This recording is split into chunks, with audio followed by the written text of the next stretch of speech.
Hi friends, welcome to Mom's Magic Kitchen. మనము carrot halwa చేసుకుందాము. ఆ క్యారెట్కు 1 కేజీ క్యారెట్ తీసుకున్నాను నేను. ఆ క్యారెట్ని శుభ్రంగా కడుక్కొని పీల్ చేసి తురుముకొని పక్కన పెట్టుకోవాలి. తర్వాత స్టవ్ వెలిగించి ఒక ప్యాన్ పెట్టుకొని అందులో 2 టేబుల్ స్పూన్ల నెయ్యి వేసుకోవాలి. దీనికి కిస్మిస్, గోడంబి కావాల్సిన డ్రై ఫ్రూట్స్ తీసుకొని ఆ డ్రై ఫ్రూట్స్ను రోస్ట్ చేసుకోవాలి. నేను ఫస్ట్ ద్రాక్షి వేసుకొని అది రెడ్ కలర్ వచ్చేంత వరకు వేసి పక్కన పెట్టుకున్నాను. అలాగే దాంట్లోనే మళ్ళీ గోడంబి వేసుకొని అవి గోల్డెన్ కలర్ వచ్చేంత వరకు కొంచెం ఫ్రై చేసుకోవాలన్నమాట. చూడండి ఎట్లా గోల్డ్ కలర్ వచ్చినదో అప్పుడు తీసి పక్కన పెట్టుకోవాలన్నమాట.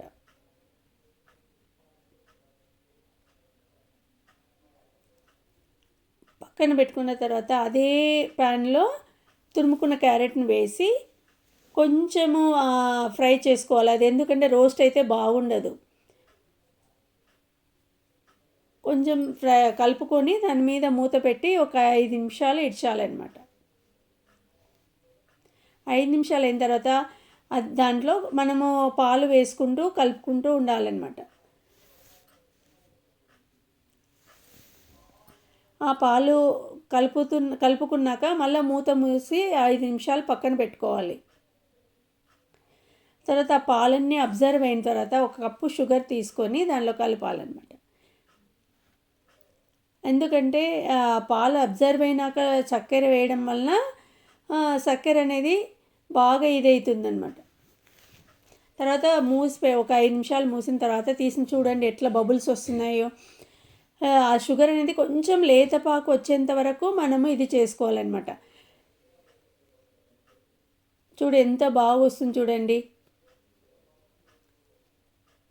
తర్వాత మనము ఒక సాచు పాలపొడి తీసుకొని మిల్క్ పౌడర్ దాంట్లో వేసి కలపాలండి. ఇది పాలపొడి వేయడం వలన టేస్ట్ బాగా వస్తుంది.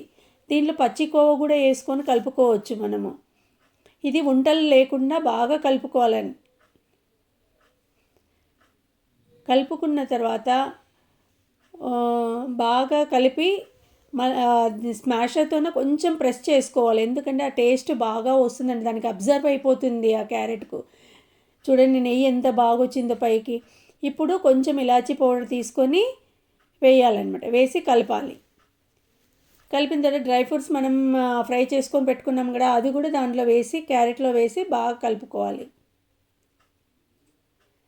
బాగా మిక్స్ అయిన తర్వాత